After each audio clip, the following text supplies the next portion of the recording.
Okay, guys, welcome back. We're talking about the plumb line today, and Carlos got this interesting question: is it permissible for you to use the plumb line before you start drawing? Funny, that word permissible is so funny, and he ends with the same: is it permissible to use the plumb line in these cases? The permissible, funny word, but yeah, in one sense, everything is permissible, what works, but the fact is, you've got to know what it is you're trying to achieve and accomplish, both in the drawing and in your skill set. So it's permissible for you to use, you can use the plumb line any old place, any old way you want. But if you want to learn to see relationally, you will use plumb as a, um, what shall we say, as an after the fact check. Okay? So you're saying, when you do an angle, you're saying, how does that feel vertical? All the time. You're always saying that. But to hang a string or to measure over from the side of your paper, that's something I say save till later, because you're trying to train your eye. You're trying to increase your confidence that you can get any old angle, any old time. And of course, the only way you can do any old angle, any old time and get it right is by having a constant in your disciplines of doing angle to vertical. So, so let's go further. But permissible is a funny word. So I mean, and by the way, people draw in so many different ways, but the idea when Degas says about sight size, for example, doesn't he see that it's an art of relations? He's talking about the problem you'll get in getting people to believe that this matching that is the same thing as seeing what this does to this internally, and all the thinking that's involved in that, and how different that is from simply matching, right? And that's in the class of what we call learning to see. Learning to see is defined as learning to see relationally. So, so he says, I mean, not so much to find the vertical correspondence between two or more points. Now, that's the Sargent thing, point angles, right? Two or three points, they line up, no matter what points are strong, two strong points. If they're two of the strongest points in your picture, you better have the angle right between the two. And of course, to have an accurate rendering of something, all the angles have to be right, point to angle, and the angle of the linear angle along the edge of something, the shape, silhouette. But so I mean, not so much to find the vertical correspondence between two or more points. Now, if you mean to find but to see how far a given line deviates from the vertical. So, yeah, to find 2 points that actually plumb is one thing, but to find out how other 2 points deviate from the vertical, that's very useful, and that's what you're really trying to do all the time. You want to know how far that deviates from the vertical.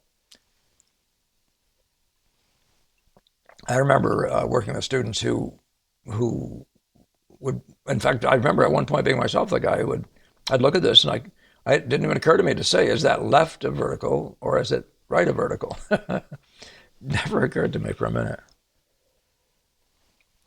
So practicing drawing from the glass, according to Anson Cross's suggestion since November last year, sometimes I notice there's already a definite vertical line near or within the subject I'm drawing, the line joining, say, two walls, the frame of a window or the leg of a table. Watch out for legs of tables. And in that case, I compare that line with the other lines in the subject. That's good. You're into the comparison. You're interrelational. Sometimes, however, there is no vertical, or there's a line that looks vertical but is slightly slanted. Is it permissible to use the plumb line in these cases?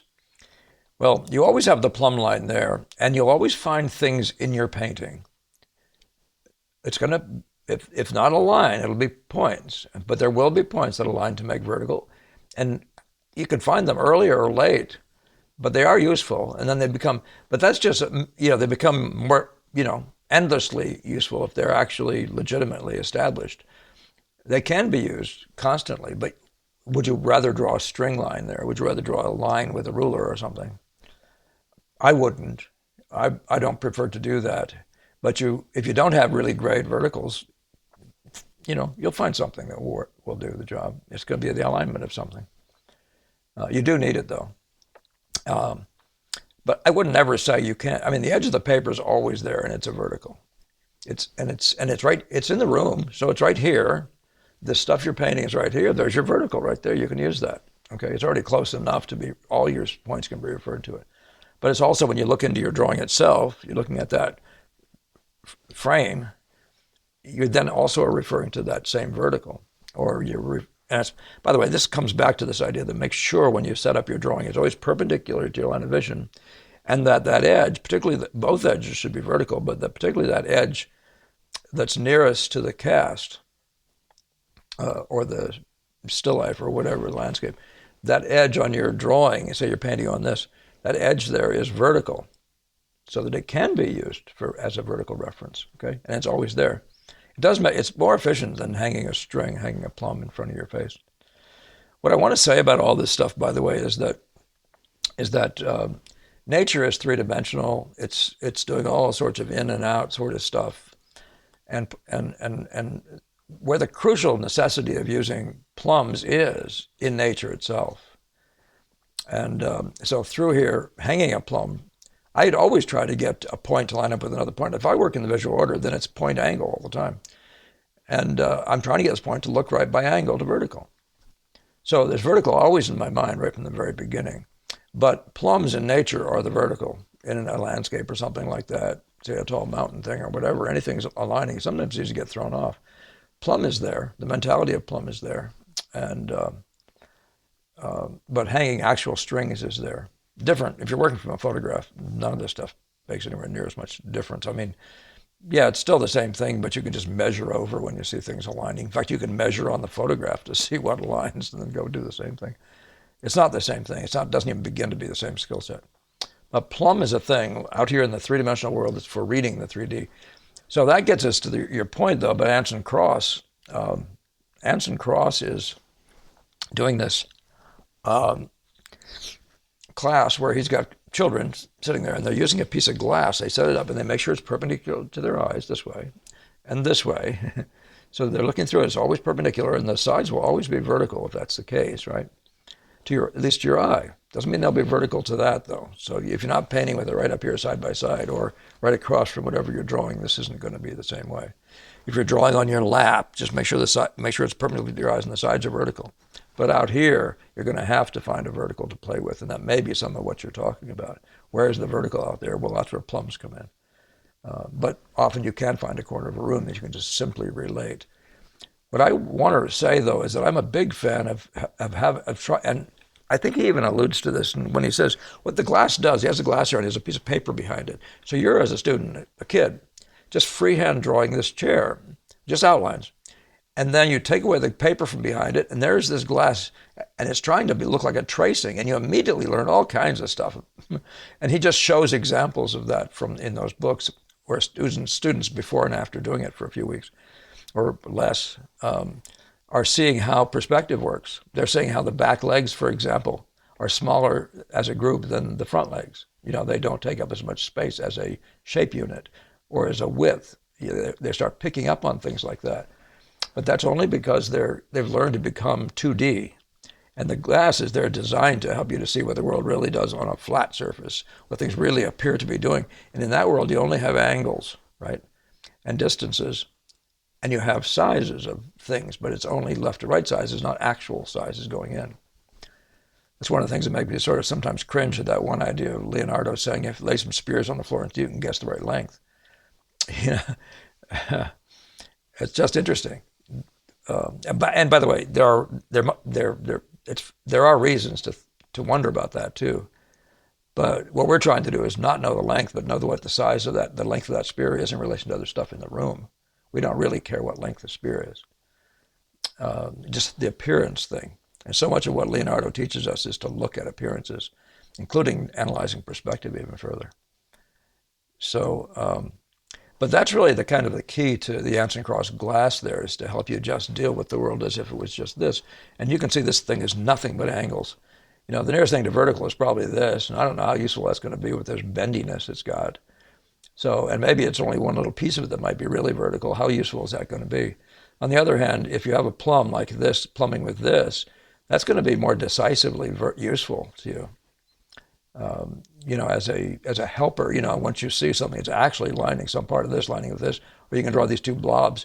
But again, if they're near vertical, but if they're correct, they can still help you. You don't have to, all your lines should be right to vertical, the vertical of the edge of the paper or the vertical plumb hanging somewhere in the room or the walls, the corner. All your angles need to be righted to that. I call that the God of all angles, the vertical. You know, and every angle should be right to that.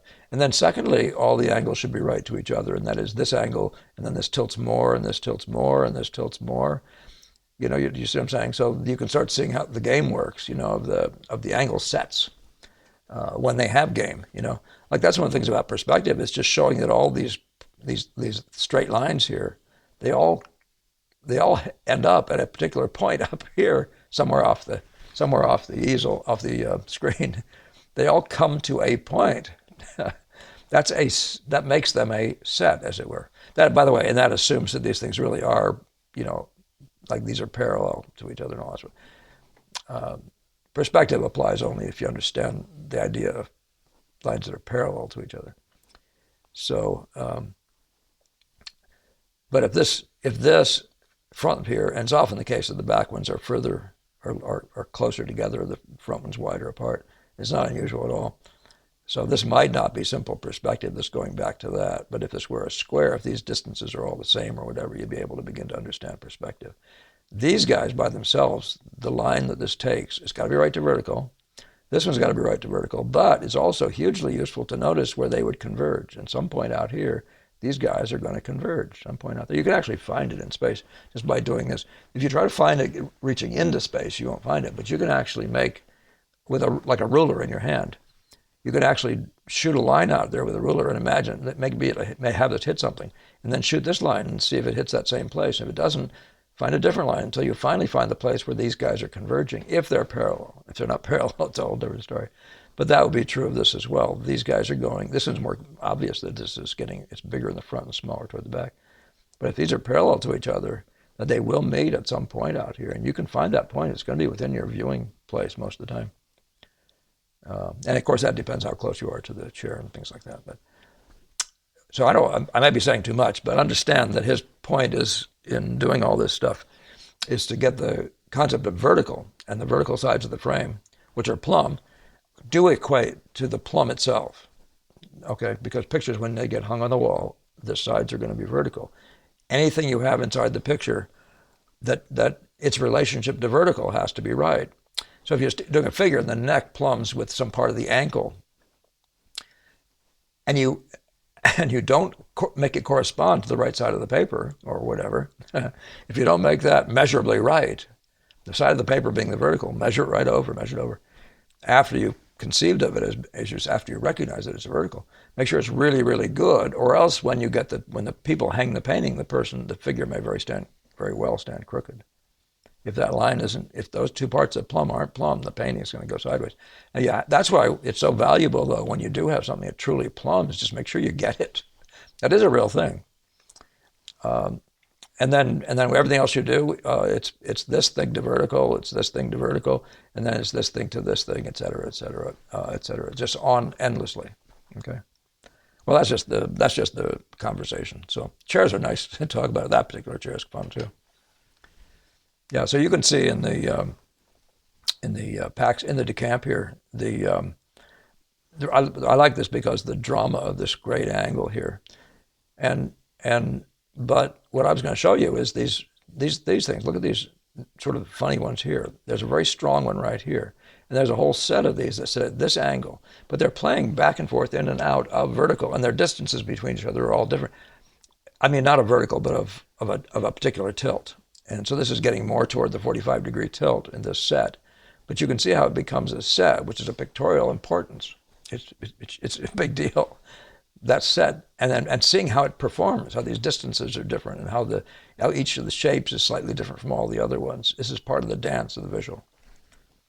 So even when you're doing folds, the distances between these guys, you're looking for that to be aesthetically pleasing. These being a set of diagonals that sit there and correspond. You see what I'm saying? I was saying that these diagonals here, they go right up, and you could argue they even pick up this one or even this one. These are all talking the same language, shall we say? But yeah, you also have to learn to just see general tilts, and I'm talking about like this, the mass of the hair coming out through here. That forms a very useful abstraction. Or this blob of dark here, the face has a tilt to it. You could take it in and imply through here that you're going through here. and try to see the tilt of that to vertical.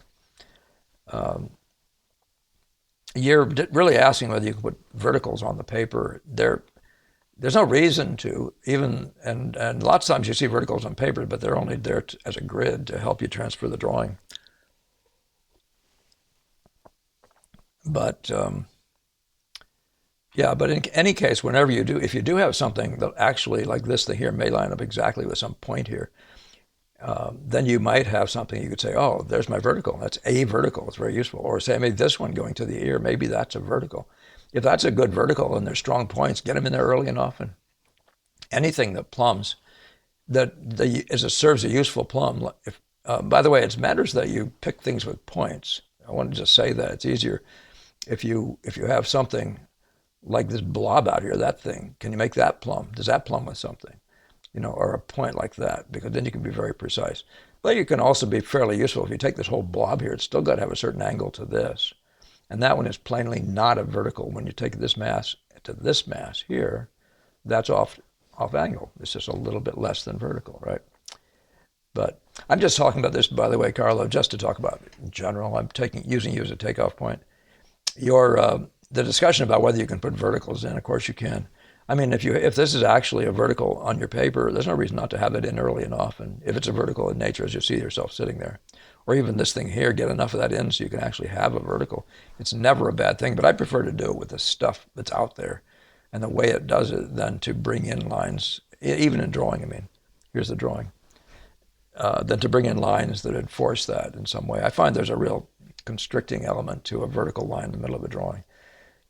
You lose track of the great flow of the drawing, letting the contours talk to each other and all that sort of thing. One thing to notice, you're talking about things that plumb. That's why this is a case where you can say, is that a point here? There's something like right there. You can say, does that plumb with anything? But it's the fact that it's definitive. So if it lines up and it doesn't find anybody down here to line up with, but that may be a reason. Like right here, maybe that midtone makes a point and makes a light effect right here. It makes a little point. Whatever it is, those things, if they're aligned, use them quickly. Put them to work for yourself. Yeah,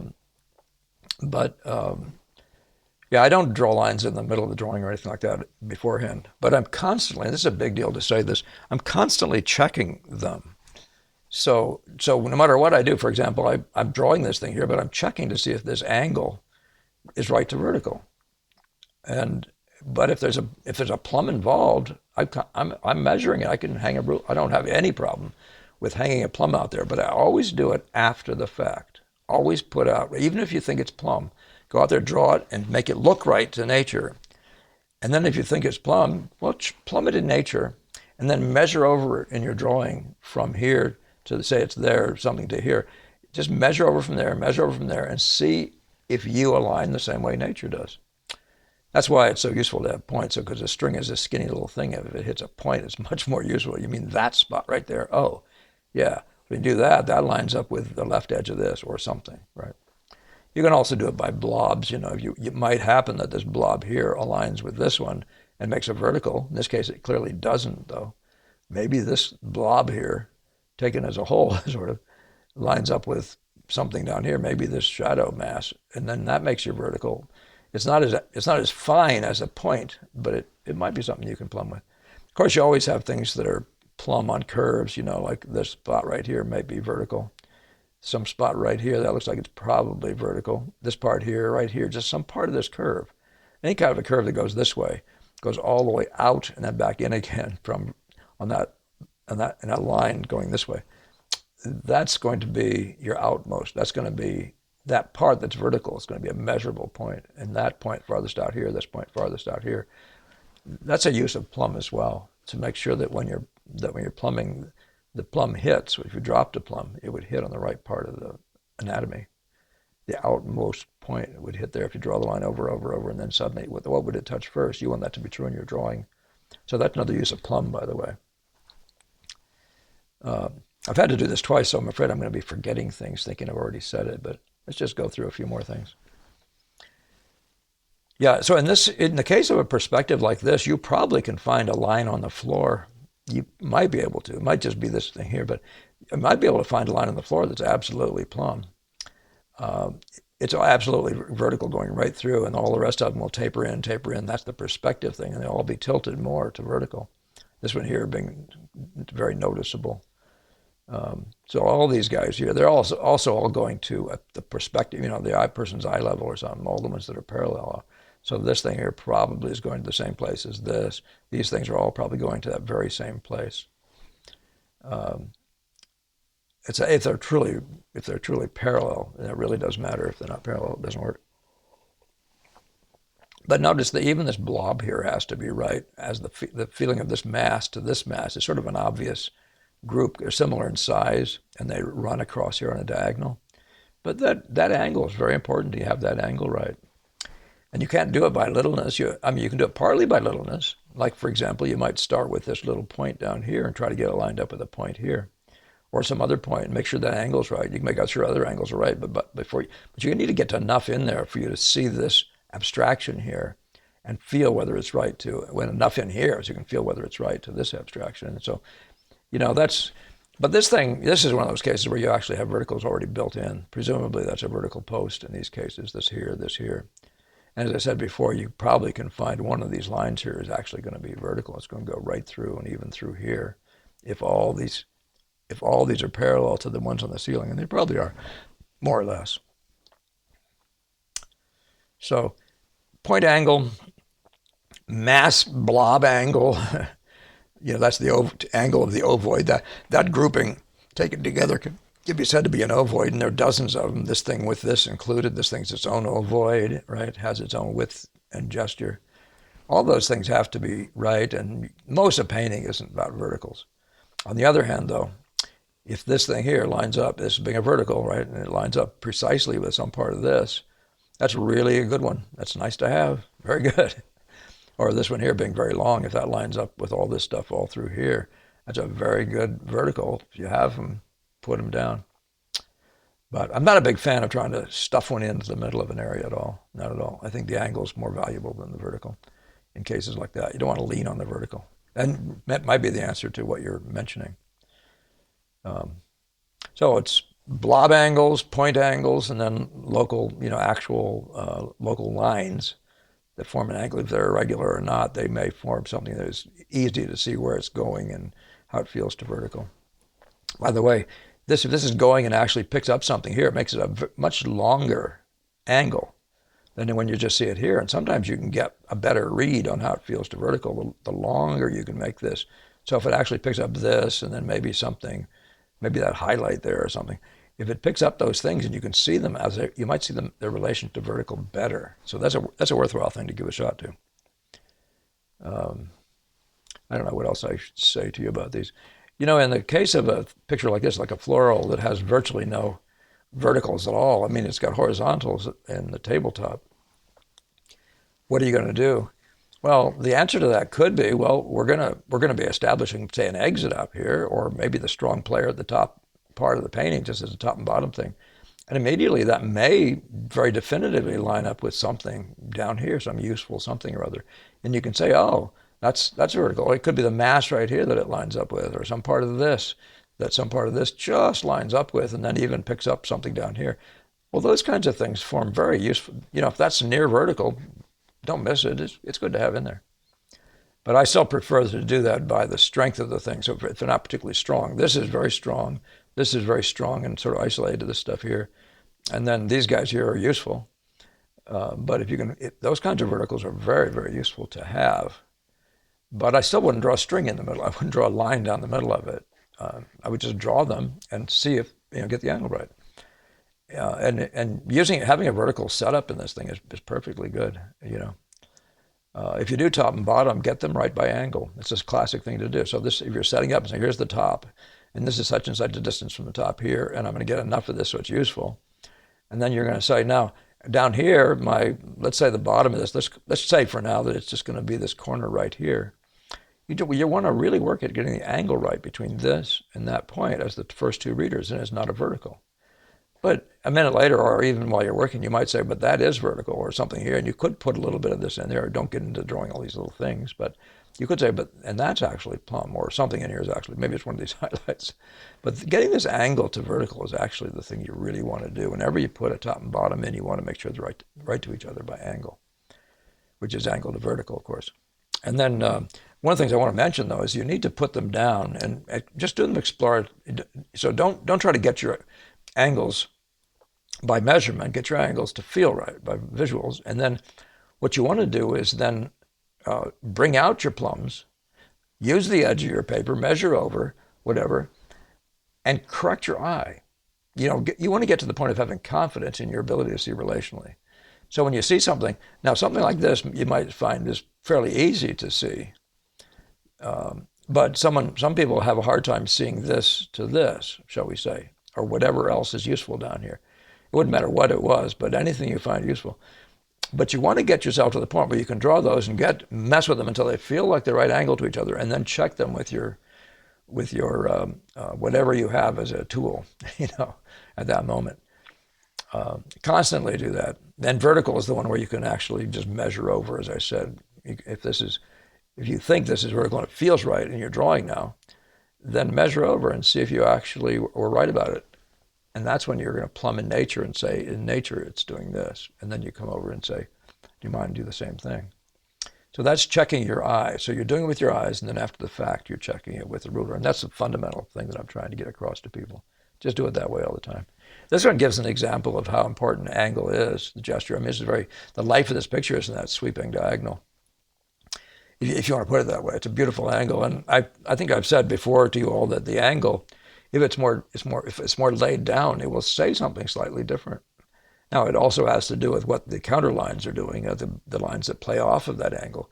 But the tilt of that angle has a certain expression. If you get it wrong, it won't say the same thing. So you can get the angle right by being aware of how what is it expressing. Sometimes you'll say, oh, that's more graceful, more elegant. And the other one feels more clunky. Angles will do that. There's going to be something in the angle about expression. Clunky isn't a good enough word, but there's going to be a poetic difference, okay? But see the angle to vertical, and you'll begin to get your head around much more what it is, and what the play is. Get yourself very aware of it. And what you're seeing this guy do is he's playing that angle, setting it really strongly, and then he's picking it up again in multiple places, even through here. That thing is picking up, even maybe through the shadow line through here, finding it picked up over and over through the picture. The belt area even running out down into this area, all these things, even out here, is still sort of fading away, but it's trying to maintain this line. That's what you call the main line of a picture. If you see what the angle is, work on that angle and all the elements and how they relate to it. And that's that second part, not just the angles to vertical, but how they relate to each other to make play. So as I said, you can have angles that make, by the way they sit there, they will make like my fingers, they make spokes. See the angles of my fingers, that make spokes. But they could go one angle here, then one that way a little bit, and the next one back this way, and they might go like that across there, but still be that set going this way. And some can be curvy and some can be straight, but they're still forming this grand line. I'm amused by the shadows here and how those little marks, these things are contributing to a unity, this flow up and through here, which is maybe a little bit more oriented toward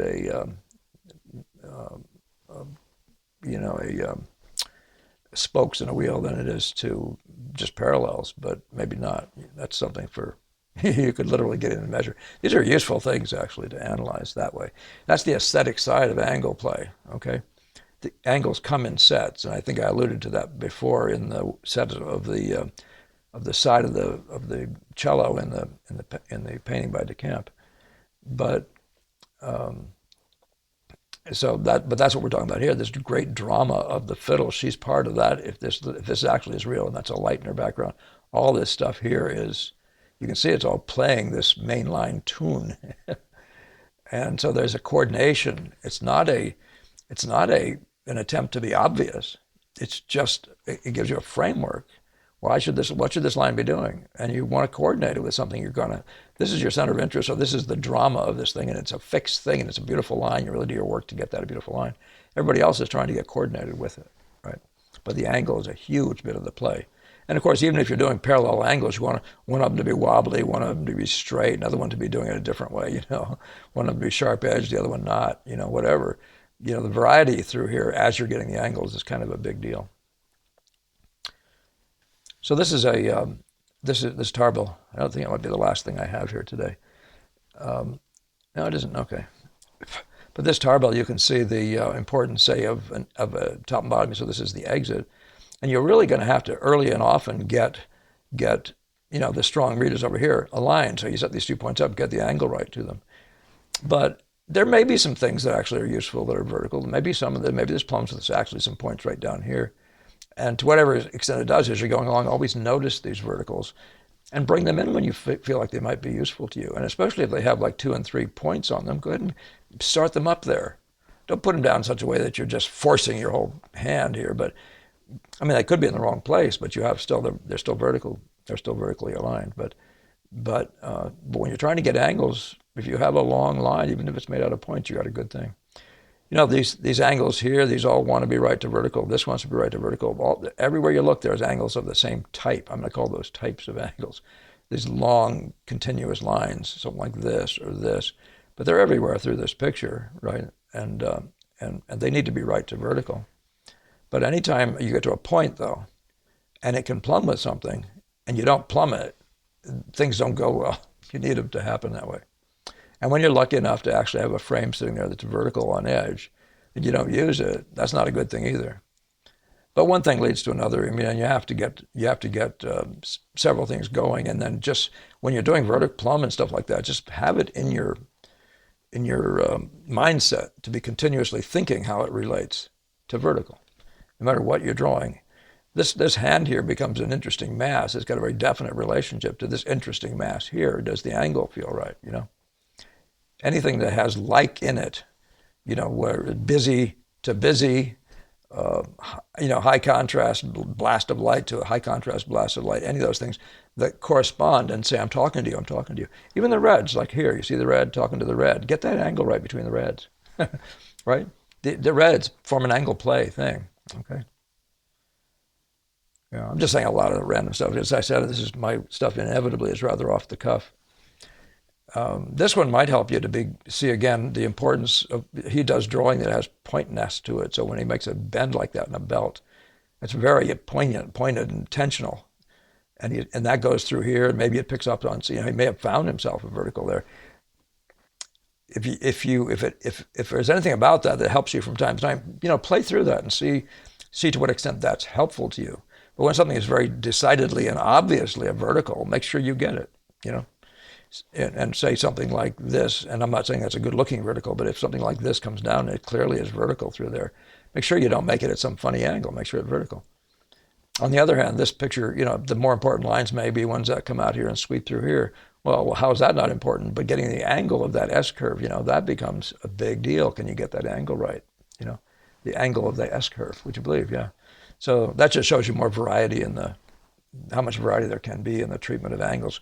What all does angles entail? So point angles, the Sargent conversation, is a big deal. Never letting the plumb out of your hand, though, shouldn't be taken to just have things that line up or that are plumb, but how things feel to plumb. The most of the world, again, we'll say don't neglect your diagonals. Most of the world, in this picture here, most of it is out of plumb. And for you to get really good, really good at the angle relationship, say how this is out of plumb, this playing to this, or some other element of it, this playing to this, and how it feels out of plumb. Just out of plumb this much, just out of plumb that much. Well, if you have plumb in your brain, if you have it on your whatever behind you, or if you're out in the woods here, it may be that you're going to have to establish something. What do we know for sure about ups and downs? Maybe what he was working on with this thing here was the fact that it seems to line up straight through here, and it gives you something in that category. It's not an unreasonable thing to believe that in the world that's all wobbly like this, that some things do line up, and they can be lined up in that sort of precise way. And plumb will do that for you. I still wouldn't draw a line in the middle of the paper or on the canvas to go get it. The whole function, this whole mentality with relation to the Boston School is make the plumb out of this and draw that good. And so when these are both drawn to look like themselves, are they plumb? and then there's your plumb. And that from that point on, it just reads as that element in nature. Any place that happens. This one here is a strong, very strong reader. Does it align with anything up here? It looks like it really doesn't align with anything to make a plumb. Don't force it. But if it's there, have it, make use of it. Don't miss it. By the way, plumb, I think I started saying this before, maybe I didn't follow up, but every bend that's vertical, like a curve that's vertical, there's a part it can be the part that's most extended toward the frame. There's a point there that's going to be the vertical part. If you drop a plumb here, the most vertical part on a simple curve is going to be the part nearest the frame. So for whatever it's worth, so plumb can be useful in that way as well, but that's another story, sort of. All right, I think that's the story. I think I'm out of here. I don't know that there's anything else. I'm going to go back to your question, though. Make sure I haven't forgotten something. Is it permissible for you to use the plumb line before you start drawing? Whenever you're going to draw 2 points top and bottom, you're aware, you're aware of the angle between those 2 points. You're already aware of plumb. You don't need a string there. You also have 2 edges of the paper that you righted them to get the angle right between the top and bottom. So the plumb is already in there. So in that sense, it's there before you start drawing. If you're in a desperate world, or if you're drawing on a piece of paper this big and can't even see the edges, and your drawing's in here, you might want to find something that does align. In the course of working on it, how soon, how early, that's, I think it's going to be different in different situations. Okay. But I mean, not so much to find the vertical correspondence between 2 or more points, but to see how far a given line deviates from the vertical. Yeah, so as I said, the edges of your paper are already there for you, so you can already see. And if you just use the trial and error model and say, should it tilt even more away from vertical? More? Should it go more?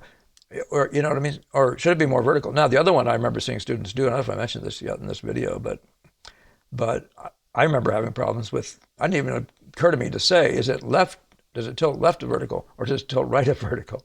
You have a line that's out of vertical. Well, you say, is it vertical? Well, you could say, to answer that question, you could say, well, is it left of vertical or right of vertical? And immediately, if it's neither one of those, it must be vertical.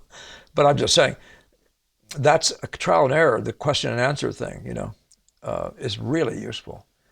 And you can usually get yourself fairly quickly. You put down 2 points up and bottom, and you can say, should I be more vertical or not? Well, when you're looking at nature, if you don't have any verticals out in nature, then you can hang a plumb and become aware of how the angle feels to vertical. But it's all you got. The 2 points are most frequently off angle. Sometimes you get lucky. It's the piece of the neck lines up with a piece of the ankle on a figure. And if you miss that, of course, you screw up the whole painting. The whole figure drawing will stand crooked if you don't align it to the side of the paper. And that's the preconceived vertical, or pre-established vertical is the side of the paper. So I recommend that people always go out there with paper cut vertical. Make sure you use a paper that's square. It's parallel on the sides. Preferably a top-bottom, too. And it's square. Practicing drawing from the Anson Cross thing, we've been through all that. Sometimes there's no vertical, or there's a line that looks vertical, slightly slanted. It's permissible to use a plumb line in these cases. Yeah. So the only other thing I'd add to that is don't ever plumb the paper. Okay, the paper could accidentally be tilted one day, and you're plumbing the paper that's crooked, and you'll be changing, thinking, oh man, how did I mess this up? How did I mess this up? So you plumb the paper itself initially. Make sure it's perpendicular to your line of vision every which way, right? And then make sure the sides appear plumb, and you can hang a string to do that. After that, the only plumbing use is in nature itself. It's not on your board. Anything in there you want to check a plumb, you measure it from the side. If you think the neck lines up with the ankle on the figure, you measure over. And by the way, you found out that it does by plumbing in nature. And then you go down to that thing and you make them look right. And then you can measure over, make them look right to your eyes. And then you can measure over and see that they're measurably right as well from the side of your paper. Just if it's 2 inches, then it should be 2 inches in both locations. If it's 2 inches to one. So I hope this comes across, especially to you guys who have never thought this through. There undoubtedly is more to it that I haven't thought to say, but I think that covers most of the content that surrounds the plumbing mindset. Yeah. Plumb is a huge thing. Plumb is as important in drawing as it is in That's why Sargent says never let the plumb out of your left hand. It's just as important there as it is in bricklaying. You don't want your building falling down. Well, it's just that significant. The plumb is huge. So maybe I'd put it in the class or whatever it takes, but don't make it stultify your drawing. And I find that when you start putting lines in the middle of the paper and you start drawing to them, you wind up with a stiff drawing. Allow yourself to find the angle, get the life of the angle. I found the most important thing with a plumb is how the angles feel to it. That's by far the most. And then the next thing, of course, is how they feel to each other. Okay. Carlo, thank you for the conversation. I should have printed what I sent back to you. I wrote him a little note, but I didn't put it on this video. But okay, so I'm going to let it go at that. And yeah, be in touch again, Carlo, as you like. I'm very interested whenever people are buying into Anson Cross. And there's some other people that are saying things out there that are sort of in a self-help model that are more beneficial than others. And Anson Cross is one of the better ones. There's no question about it. So I do recommend him. All right. I wish you all well. Thank you for sharing, liking, subscribing, and all the rest. Definitely donating as helpful as can be. Keep Mr. Producer paid. I don't know if Mr. Producer will let me get away with this, but Mr. Producer has a 1-month-old baby, a wonderful little fellow named Solomon. So what a wonderful thing, new life. All right. All right, all you guys have a great week. I'll see you in the next one.